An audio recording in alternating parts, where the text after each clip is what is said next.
Hello students, today I am here to present the third application of Ampere's circular law, which is magnetic field due to toroid.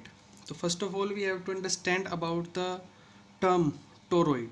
So the toroid, it is a hollow circular ring on which a large number of insulated turns of metallic wire are closely wound. In the other form, a toroid is an endless solenoid in the form of a ring. And the topic solenoid we already discussed in previous video. So first of all, I request you to watch the solenoid video to understand it completely, and the link of this video I will provide you in a description box. So let's move further. Now we have to find the magnetic field at point P, which is in free space between the toroid, S inside the toroid and Q outside the toroid. So now to find the magnetic field at P, Q and S, we have to apply Ampere's law, and before apply Ampere's law we consider a Amperean loop. So Amperean loop, let we suppose a circular or symmetrical loop at P with radius R1, at S with radius R2, and Q also suppose a symmetric loop which is Amperean loop, which is passing through the point Q with radius R3. So before starting the expression to find magnetic field, first we understand some terminology, where suppose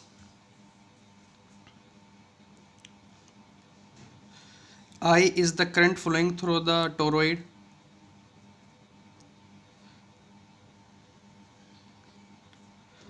flowing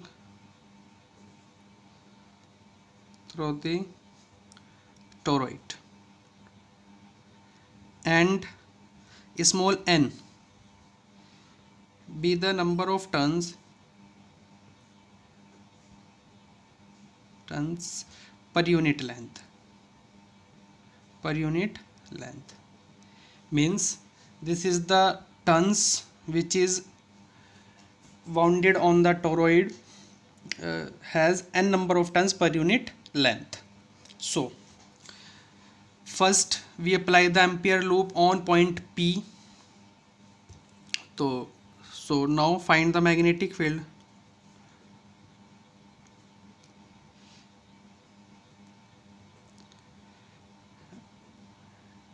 At point P by using Ampere's law.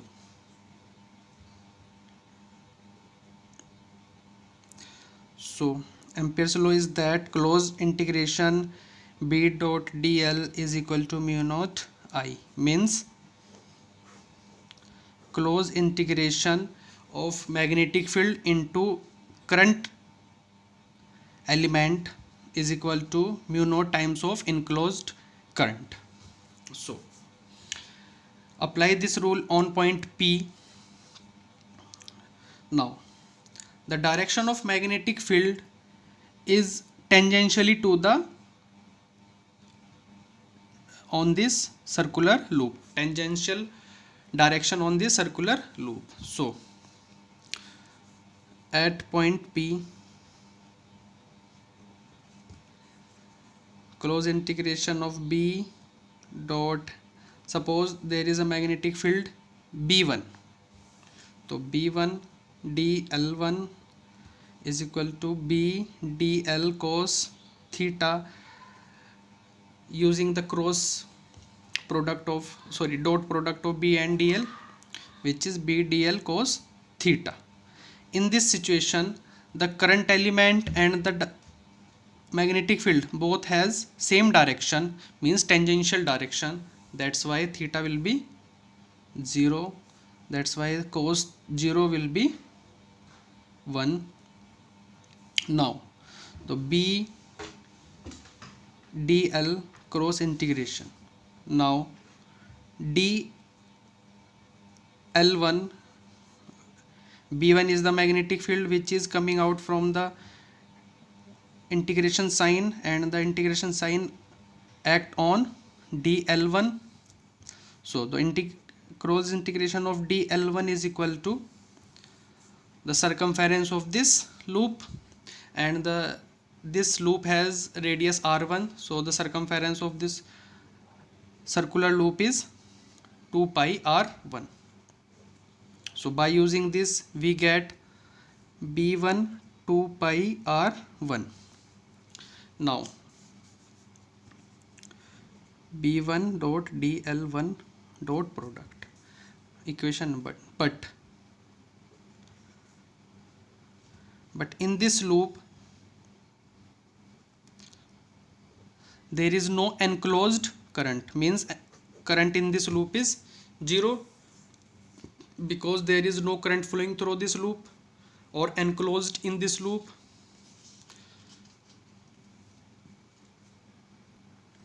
So the b1 2 pi r1 is equal to mu naught into I, which is 0, that means b1 is equal to 0. So the magnetic field at point P, which is b1, is equal to 0. Similarly, the magnetic field at point Q is also 0, because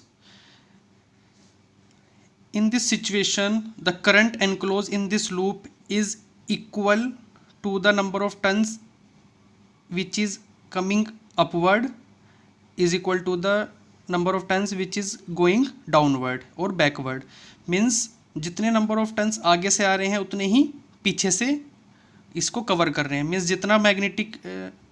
जितना magnitude current ने आगे से effect डाला हुआ है magnetic field का, उतना ही magnetic field cancel हो रहा है due to backward number of turns, that's why at point Q magnetic field also 0. So we can say that magnetic field at point Q is B3 into 2 pi R3 is equal to mu naught into I, and the I in this situation is 0. So B3 is equal to 0, which is same as at point P. Now we have to find magnetic field at point S.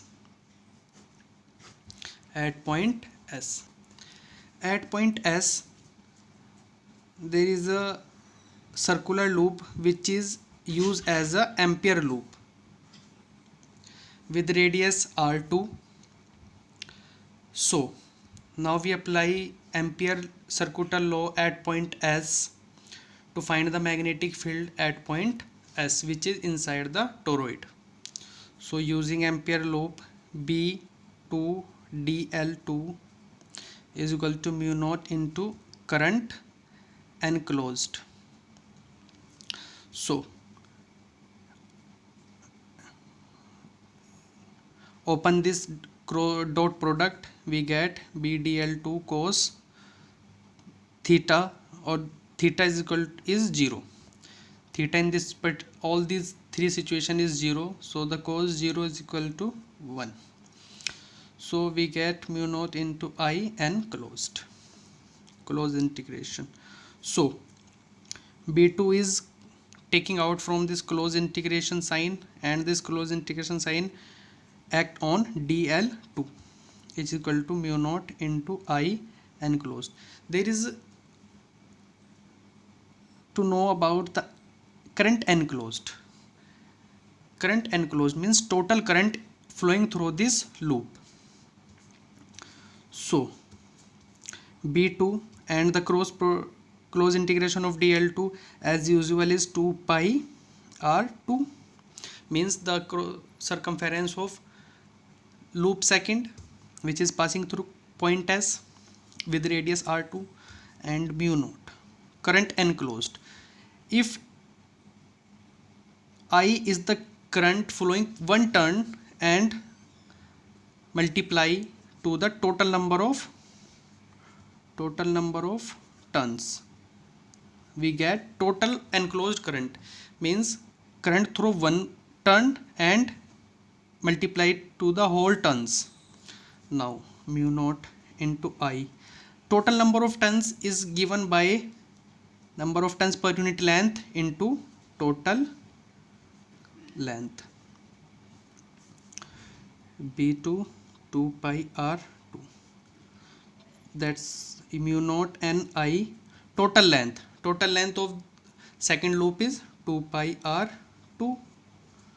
So B2 into 2 pi r2, 2 pi r2 2 pi r2 cancel out, so we get B2 is equal to mu naught and I. This is the required magnetic field at point S, which is same as magnetic field due to solenoid. So both the application has same result, be magnetic field is equal to mu naught into Ni, where N is the number of turns per unit length and I is the current through the one turn, current flowing through one turn.